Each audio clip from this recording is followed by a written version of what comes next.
아폴로 17호가 마지막 유인 달 착륙을 한 것은 수십 년 전의 일입니다. 1972년 12월이었죠. 이제는 먼지투성이의 위성에 다시 갈 때가 되지 않았을까요? 한동안 머무는 건 어때요? 나사는 이 사항에 대해 약속을 했습니다. 2025년까지 달의 우주 비행사를 다시 보낼 준비를 하고 있죠. 이 모든 것은 아르테미스라는 프로그램을 통해 이루어질 겁니다. 이 프로그램에는 사상 최초로 달 표면을 경험하는 여성도 포함될 예정입니다. 왜 진작 시도하지 않았을까요? 한 전직 나사 관리자가 이 주제에 대해 흥미로운 말을 했습니다. 과학적 또는 기술적 문제 때문이 아니라는 거죠. 문제는 그런 프로젝트가 너무 오래 걸리고 비용이 너무 많이 든다는 것이었습니다. 우주여행, 특히 인간이 참여하는 우주여행은 비용이 많이 듭니다. 최근 몇 년 동안 나사의 예산이 수십억 달러에 달했던 것은 사실입니다. 충분히 많은 돈 같죠? 하지만 나사가 해야 할 일 목록을 보면 그렇지 않습니다. 망원경과 거대한 로켓 프로젝트부터 태양, 목성, 화성, 그 너머를 겨냥한 임무까지 모든 것을 고려해야 하기 때문이죠. 이런 면에서 나사는 모든 목표를 달성하기 위해 예산 책정에 매우 능숙해합니다. 하지만 단순히 재정적인 문제 때문만 아닙니다. 달 자체도 상당히 문제가 많습니다. 달은 가볍게 넘길 수 없는 위험을 안고 있습니다. 우선 달 표면은 착륙하기 쉽지 않은 분화구와 바위로 가득 차 있습니다. 달 먼지, 학명으로 레골리스 때문입니다. 레골리스는 운석 충돌에 의해 오랜 세월에 걸쳐 만들어졌습니다. 매우 거칠고 모든 것에 달라붙어요. 우주복, 차량 및 시스템을 매우 빠르게 손상시킬 수 있습니다. 또한 달에서 지낼 곳을 준비하는 것도 쉬운 일이 아닙니다. 달에는 보호대기가 없습니다. 이 말은 한 번에 14일 동안 달 표면이 태양의 강렬한 광선에 직면한다는 뜻이죠. 그 후 2주 동안은 완전한 암흑이 이어집니다. 이런 모든 변화는 우리 인간에게 익숙하지 않은 극한의 온도를 만들어냅니다. 해결책이 있으니 걱정하지 마세요. 나사는 먼지와 태양의 강한 우주복과 우주선을 연구하고 있습니다. 심지어 달에 밤 동안 전기를 공급할 수 있는 시스템도 개발 중입니다. 이 시스템이 흥미로운 점은 우리가 화성에 도착하면 화성에서도 유용하게 사용될 수 있다는 점이에요. 나사는 또한 프로젝트를 위해 매우 똑똑한 사람들을 모집해야 합니다. 아폴로 13호 미션 컨트롤에서 일했던 사람들의 평균 연령이 겨우 26세였다는 점을 생각해보세요. 그리고 이 사람들은 그 나이에 이미 수많은 임무에 참여했었습니다. 즉, 아주 어린 나이부터 상당한 경험을 쌓았다는 뜻이죠. 하지만 다른 개인들도 도움을 줄 수 있습니다. 최근 몇 년 동안 우주여행의 혁신을 위해 끊임없이 노력해온 것은 나사뿐만이 아닙니다. 이러한 노력에 동참할 수 있는 충분한 자원을 가진 성공한 사람들이 많이 있습니다. 일부는 달에 착륙할 수 있는 새로운 유형의 로켓을 개발하고 있기도 합니다. 나사는 총 12명의 사람을 우리 위성에 착륙시켰습니다. 아마도 인류 역사상 가장 멋진 순간 중 하나였을 거예요. 우주 비행사들은 우주에서 암석을 가져오고 사진을 찍고 과학 실험을 하고 심지어 깃발을 남기는 등 놀라운 일들을 해냈습니다. 이 모든 것이 아폴로 미션의 중요한 순간이었죠. 하지만 달의 인간을 위한 안전한 장소를 만들기 위한 의도는 아니었어요. 과학자들은 오래전부터 달 우주 정거장에 대한 아이디어를 가지고 있었습니다. 당연한 일이죠. 지구에서 불과 3일이면 갈 수 있는 곳이니까요. 기술적으로는 이런저런 작은 실수를 저지른다고 해도 전체 프로젝트를 망치지 않을 수 있다는 뜻입니다. 게다가 우주로 더 멀리 나가기 전에 많은 것을 배울 수 있겠죠. 달 기지는 더 먼 우주 공간을 향한 임무를 위한 연료를 제공할 수 있습니다. 또 한 달에 망원경을 건설하여 우주에서 훨씬 쉽게 발사할 수 있습니다. 또한 화성에 거주할 수 있는 방법을 알아내는 또 다른 중요한 프로젝트에도 도움이 될 수 있습니다. 말할 것도 없이 달 우주 정거장은 달의 기원에 대해 더 많이 알아내는 데 도움이 될 것입니다. 재미있고 신나는 달 관광을 통해 돈도 벌 수 있을지도 모르죠.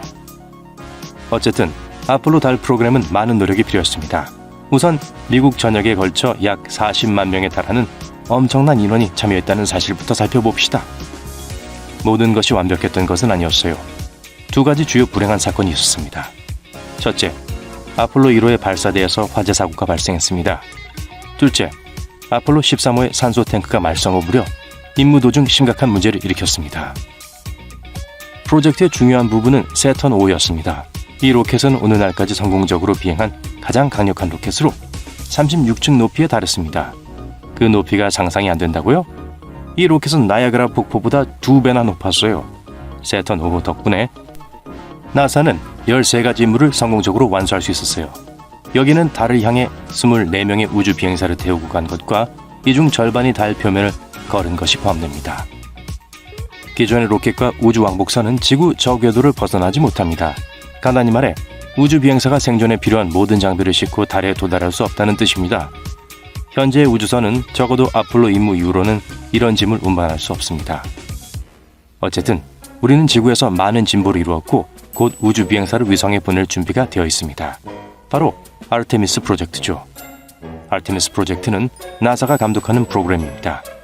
모든 것이 잘 진행되도록 하기 위해 나사는 이전에 승무원이 탑승하지 않은 오리온이 달 궤도를 돌고 지르고 귀환할 수 있도록 발사했습니다.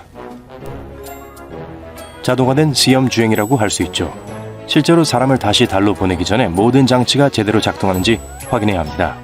언젠가 오리온은 우주 비행사를 다시 달로 데려다줄 우주선이 될 겁니다. 오리온에는 발사 중 문제가 발생할 경우 우주 비행사를 안전하게 보호하는 발사 중단 시스템이 탑재되어 있습니다.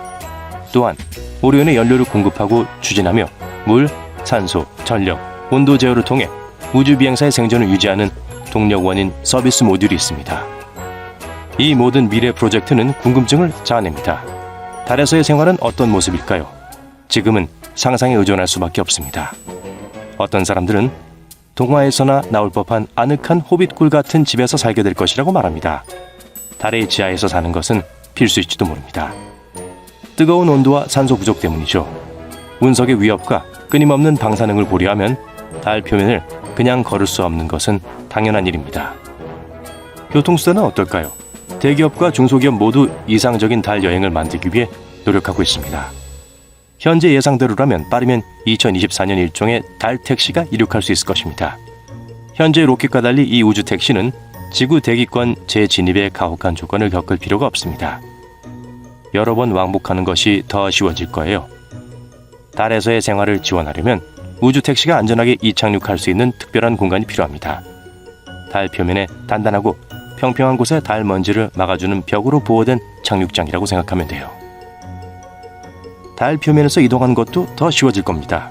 우리가 말하는 차세대 우주선은 자체적으로 제어되는 환경을 갖추게 될 겁니다.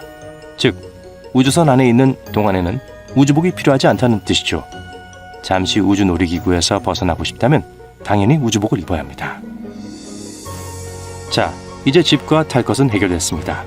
하지만 연료는 어떨까요? 달은 우리에게 대처 수단을 제공합니다. 달의 중력이 가볍기 때문에 달의 인력에서 벗어나기 위해 많은 힘이 필요하지 않아요. 게다가 달에는 얼음이 있어 매우 편리하죠. 이 얼음을 로켓 연료로 변환할 수 있을지도 몰라요. 이 얼음을 모으는 데 도움이 되는 전용 우주 장비가 필요합니다. 그런 도구 중 하나가 트라이던트입니다. 드릴처럼 생긴 이 도구는 얼음으로 덮인 달 표면을 파는 데 적합합니다. 그런 다음 추가 로봇 도우미가 이 얼음을 연료로 전환하여 우주 주유소로 운반합니다. 이 기술이 성공한다면 화성으로 향하는 로켓이 화성에 잠시 들러 연료를 보충한 후 여행을 계속할 수 있을 것입니다.